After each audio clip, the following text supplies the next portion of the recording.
ನಮಸ್ಕಾರ ಎಲ್ಲರಿಗೂ and welcome back to Shivamogga all in one YouTube channel. ನಾನು ಇವತ್ತು ತುಂಬಾ ಟೇಸ್ಟಿಯಾಗಿರೋ ಸ್ವೀಟ್ ರೆಸಿಪಿಯೊಂದಿಗೆ ಬಂದಿದ್ದೀನಿ.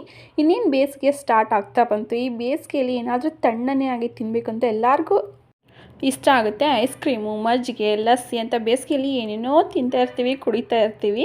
ಹಾಗೆ ಈ ರೆಸಿಪಿನೂ ಮಿಸ್ ಮಾಡದೆ ಒಂದ್ಸಲ ಟ್ರೈ ಮಾಡಿ ನೋಡಿ. ಒಂದ್ಸಲ ತಿಂದರೆ ಪದೇ ಪದೇ ತಿನ್ನಬೇಕು ಅಂತ ಅನ್ನಿಸ್ತಾ ಇರುತ್ತೆ. ಆಮೇಲೆ ಮನೇಲಿ ಮಾಡಿರ್ತೀವಲ್ಲ, ಹೆಲ್ದಿಯಾಗೂ ಕೂಡ ಇರುತ್ತೆ, ಕ್ವಿಕ್ಕಾಗೂ ಆಗುತ್ತೆ. ಆಮೇಲೆ ಇದು ಹಬ್ಬಕ್ಕೆ ಸ್ವೀಟ್ ಥರ ಆದರೂ ಮಾಡ್ಕೋಬೋದು, ತುಂಬಾ ಚೆನ್ನಾಗಿರುತ್ತೆ. ಬನ್ನಿ ಹೇಗೆ ಮಾಡೋದು ಅಂತ ನೋಡೋಣ. ಮೊದಲಿಗೆ 1 ಕಪ್ ಆಗೋಷ್ಟು ಸಕ್ಕರೆನ ತೊಗೊಂಡಿದ್ದೀವಿ. 1 ಕಪ್ ಸಕ್ಕರೆಗೆ 1 ಕಪ್ ನೀರನ್ನ ಸೇರಿಸ್ಕೊಂಡು ಪಾಕ ಮಾಡ್ಕೊತಾ ಇದ್ದೀನಿ. ಅದಕ್ಕೆ ಒಂದು ಏಲಕ್ಕಿನೂ ಸೇರಿಸ್ಕೊಂಡಿದ್ದೀನಿ. ಪಾಕ ಅಂದರೆ ಒಂದೇಳೆ ಪಾಕ ಅಂತ ಏನು ಮಾಡೋ ಅವಶ್ಯಕತೆ ಇಲ್ಲ. ಮಾಮೂಲಿ ಜಾಮೂನ್ಗೆ ಮಾಡ್ತೀವಲ್ಲ ಆ ಥರ ಪಾಕನ ಮಾಡಿಕೊಂಡು ಅದನ್ನು ಒಂದು ಕಡೆ ಎತ್ತಿಟ್ಕೊತಾ ಇದ್ದೀನಿ.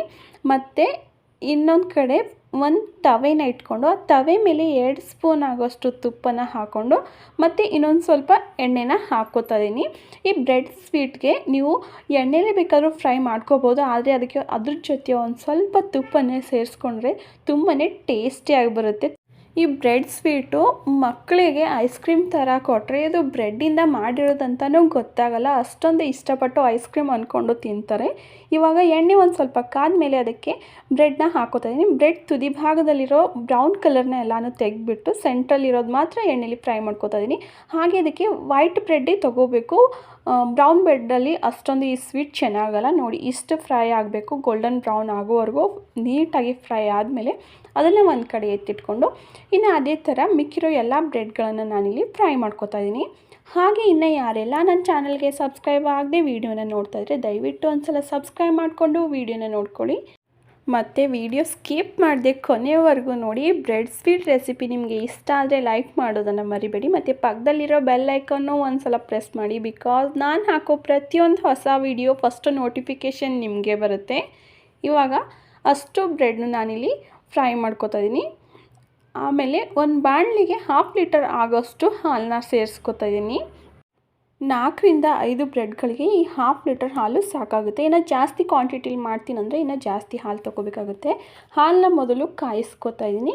ಹಾಲು ಚೆನ್ನಾಗಿ ಕಾಯ್ದು ಒಂದು 1/4 ಭಾಗದಷ್ಟು ಹಾಲು ಕಡಿಮೆ ಆಗ್ತಾ ಬಂದಂತೆ ನಾನಿಲ್ಲಿ 1 ಕಪ್ ಆಗೋಷ್ಟು ಸಕ್ಕರೆನ ಸೇರಿಸ್ಕೊತಾ ಇದ್ದೀನಿ. ಮೊದಲಿಗೆ ತಳ ಹಿಡಿದೇ ಇರೋ ಥರ ಹಾಲನ್ನ ಮಿಕ್ಸ್ ಮಾಡಿಕೊಂಡು ಕಾಯಿಸ್ಕೋಬೇಕು. ಯಾಕಂದರೆ ನಾವು ಹಾಲನ್ನ ಕಡಿಮೆ ಮಾಡ್ಕೊತಿದ್ದೀವಲ್ಲ, ಆವಾಗ ತಳ ಹಿಡಿಯೋ ಚಾನ್ಸಸ್ ಇರುತ್ತೆ. ನೀವು ಮಿಸ್ ಮಾಡದೆ ಒಂದ್ಸಲ ಟ್ರೈ ಮಾಡಿ ನೋಡಿ. ಈ ಬ್ರೆಡ್ ಸ್ವೀಟು ತುಂಬಾ ಇಷ್ಟಪಡ್ತೀರಾ. ಹಾಗೆ ಈ ಬೇಸಿಗೆ ಮುಗಿಯೋವರೆಗೂ ಪದೇ ಪದೇ ಮಾಡ್ಕೊಂಡು ತಿನ್ನಬೇಕು ಅಂತಲೇ ಅನಿಸುತ್ತೆ. ಇದು ಬೇಸಿಗೆಲಿ ಅಷ್ಟೇ ಅಲ್ಲ, ಹಬ್ಬಕ್ಕೆ ನಾವು ಸ್ವೀಟ್ ಥರ ಆದರೂ ಮಾಡ್ಕೊಂಡು ತಿನ್ಬೋದು, ಅಷ್ಟೊಂದು ಟೇಸ್ಟಿಯಾಗಿರುತ್ತೆ.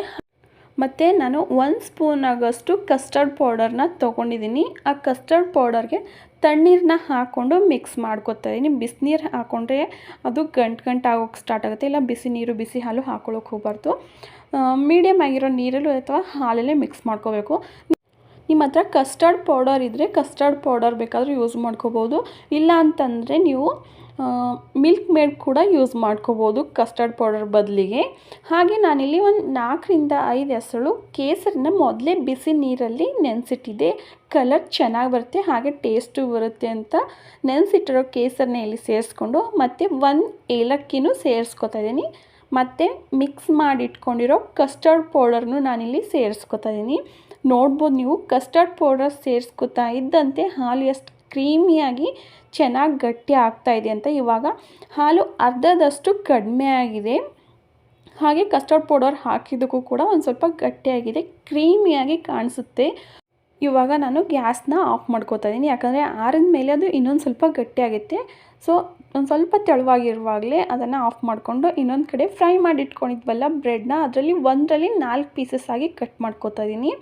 1ರಲ್ಲಿ 4 ಪೀಸ್ ಕಟ್ ಮಾಡಿಕೊಂಡು ನಾವು ಆಗಲೇ ಸಕ್ಕರೆ ಪಾಕ ಮಾಡಿಟ್ಕೊಂಡಿದ್ವಲ್ಲ, ಆ ಸಕ್ಕರೆ ಪಾಕಕ್ಕೆ ಈ ಫ್ರೈ ಮಾಡಿಟ್ಕೊಂಡಿರೋ ಬ್ರೆಡ್ಗಳನ್ನ ಸೇರಿಸ್ಕೊಂಡು ಒಂದು 5 ನಿಮಿಷ ಅದರಲ್ಲೇ ಬಿಡಬೇಕು. ಯಾಕಂದರೆ ಸಕ್ಕರೆ ಎಲ್ಲ ಚೆನ್ನಾಗಿ ಆ ಬ್ರೆಡ್ಡು ಹೀರ್ಕೊಳ್ಳೋವರೆಗೂ ಅದರಲ್ಲೇ ಬಿಡ್ತಾಯಿದ್ದೀನಿ. ಆಮೇಲೆ ನಾನೊಂದು ಬಾಕ್ಸ್ನ ತೊಗೊಂಡಿದ್ದೀನಿ. ಯಾವ ಶೇಪಲ್ಲಿದ್ದರೂ ಪರವಾಗಿಲ್ಲ, ಈ ಥರ ಒಂದು ಬಾಕ್ಸ್ನ ತೊಗೊಂಡು ಈ ಸಕ್ಕರೆಲಿ ಅದ್ದಿರೋ ಬ್ರೆಡ್ ಪೀಸಸ್ಗಳನ್ನು ಮತ್ತು ಆಗಲೇ ರೆಡಿ ಮಾಡಿಟ್ಕೊಂಡಿದ್ವಲ್ಲ ಮಿಲ್ಕ್, ಅದನ್ನು ನೀಟಾಗಿ ಸೆಟ್ ಮಾಡಿಕೊಂಡು 1 ಅವರ್ ಫ್ರಿಜ್ಜಲ್ಲಿ ಎತ್ತಿಟ್ಕೊಂಡು 1 ಅವರ್ ಆದಮೇಲೆ ತಿಂದರೆ ತುಂಬಾ ಟೇಸ್ಟಿಯಾಗಿ ಬರುತ್ತೆ. ಮೊದಲಿಗೆ ನಾನು ಆ ಬಾಕ್ಸ್ ಒಳಗಡೆ ನಾವು ಮಾಡ್ಕೊಂಡು ಇಟ್ಕೊಂಡಿದ್ವಲ್ಲ ಮಿಲ್ಕ್ ಕ್ರೀಮು ಅದನ್ನು ಸೇರಿಸ್ಕೊತೀನಿ. ಆ ಮಿಲ್ಕ್ ಕ್ರೀಮ್ ಒಂದು ಸ್ವಲ್ಪ ಹಾಕೊಂಡಾದಮೇಲೆ ಅದಕ್ಕೆ ಬ್ರೆಡ್ ಪೀಸಸ್ಗಳನ್ನ ಇಟ್ಕೊತಾಯಿದ್ದೀನಿ. ಮತ್ತು ಒಂದು ಲೈನ್ ಬ್ರೆಡ್ ಪೀಸ್ ಇಟ್ಕೊಂಡಾದಮೇಲೆ ಮತ್ತೆ ಅದರ ಮೇಲೆ ಮಿಲ್ಕ್ ಕ್ರೀಮ್ ಸೇರಿಸ್ಕೋಬೇಕು. ಹೀಗೆ ಮಿಲ್ಕ್ ಕ್ರೀಮ್ ಒಂದು ಸ್ವಲ್ಪ ಬ್ರೆಡ್ ಪೀಸ್ ಒಂದು ಸ್ವಲ್ಪ ಸೇರಿಸ್ಕೊಂಡು ಅದನ್ನು ನೀಟಾಗಿ ಸೆಟ್ ಮಾಡಿಕೊಂಡು ಅದರ ಮೇಲೆ ಒಂದು ಸ್ವಲ್ಪ ಡ್ರೈ ಫ್ರೂಟ್ಸ್ ನಮಗೆ ಇಷ್ಟ ಆಗಿರೋ ಡ್ರೈ ಫ್ರೂಟ್ಸ್ನ ಕಟ್ ಮಾಡಿಕೊಂಡು ಹಾಕ್ಕೊಂಡ್ರೆ ತುಂಬಾ ಟೇಸ್ಟಿಯಾಗಿರೋ ಐಸ್ ಕ್ರೀಮು ಅಥವಾ ಬ್ರೆಡ್ ಸ್ವೀಟು ರೆಡಿಯಾಗೇ ಹೋಗುತ್ತೆ. ನನಗಂತೂ ಇದನ್ನು ನೋಡ್ತಾ ಇದ್ದಂತೆ ಬಾಯಿಗೆ ನೀರು ಬರೋ ಥರ ಆಗ್ತಾಯಿತ್ತು, ಅಷ್ಟೊಂದು ಟೇಸ್ಟಿಯಾಗಿ ಬಂದಿದೆ. ನೋಡ್ಬೋದು ನೀವು ಎಷ್ಟು ಚೆನ್ನಾಗಿ ಕಾಣಿಸ್ತೈತೆ ನೋಡೋಕ್ಕೂ, ಹಾಗೆ ತಿನ್ನೋಕ್ಕೂ ಕೂಡ ಅಷ್ಟೇ ಟೇಸ್ಟಿಯಾಗಿದೆ. ಇವಾಗ ಇದನ್ನು ನಾನು 1 ಅವರ್ ಫ್ರಿಜ್ಜಲ್ಲಿ ಇಟ್ಟು ಅದನ್ನು ಸೆಟ್ ಆಗೋಕ್ಬಿಟ್ಟು 1 ಅವರ್ ಆದಮೇಲೆ ಓಪನ್ ಮಾಡಿ ನೋಡ್ತಾ ಇದ್ದೀನಿ. ನೋಡ್ಬೋದು ನೀವು ಸೇಮ್ ಐಸ್ ಕ್ರೀಮ್ ಥರನೇ ಕಾಣಿಸ್ತಾ ಇದೆ ಅಲ್ವಾ ಈ ಸ್ವೀಟು. ಅಷ್ಟೊಂದು ಟೇಸ್ಟಿಯಾಗಿ ನೋಡೋಕ್ಕೂ ಕೂಡ ಅಷ್ಟೇ ಚೆನ್ನಾಗಿ ಬರುತ್ತೆ. ಇವಾಗ ನಾವು ಇದನ್ನು ನೀಟಾಗಿ ಕಟ್ ಮಾಡಿಕೊಂಡು ಪ್ಲೇಟ್ಗೆ ಹಾಕ್ಕೊಂಡು ತಿಂದರೆ ಎಷ್ಟು ಚೆನ್ನಾಗಿ ಅನಿಸುತ್ತಲ್ಲ, ಕೋಲ್ಡಾಗಿ ಸ್ವೀಟಾಗಿ.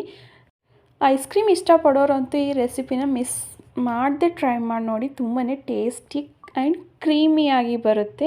ನೋಡಿದ್ರಲ್ಲ ಈ ಬ್ರೆಡ್ ಸ್ವೀಟ್ ರೆಸಿಪಿ ಮಾಡೋಕ್ಕೆ ಎಷ್ಟು ಈಸಿನೋ ಅಷ್ಟೇ ಸೂಪರಾಗಿ ಬಂದಿದೆ ಅಂತ. ತಿನ್ನೋವಾಗಂತೂ ಕ್ರೀಮಿಯಾಗಿ ಒಳಗಡೆ ಕ್ರಿಸ್ಪಿಯಾಗಿ ತುಂಬಾ ಚೆನ್ನಾಗಿ ಅನಿಸುತ್ತೆ. ಈ ಬ್ರೆಡ್ ಸ್ವೀಟ್ ರೆಸಿಪಿ ನಿಮಗೆ ಇಷ್ಟ ಆಗಿದೆ ಅಂತ ಅನ್ಕೋತೀನಿ. ಇಷ್ಟ ಆದರೆ ಒಂದು ಲೈಕ್ ಮಾಡೋದನ್ನು ಮರಿಬೇಡಿ. ಹಾಗೆ ನನ್ನ ಚಾನಲ್ಗೆ ಸಬ್ಸ್ಕ್ರೈಬ್ ಆಗಿ. ಮುಂದೆನೂ ಸಹ ಇದೇ ಥರ ಹೊಸ ರೆಸಿಪಿಯೊಂದಿಗೆ ನಾನು ಬರ್ತೀನಿ. ಅಲ್ಲಿವರೆಗೂ bye, take care. Thank you for watching my channel.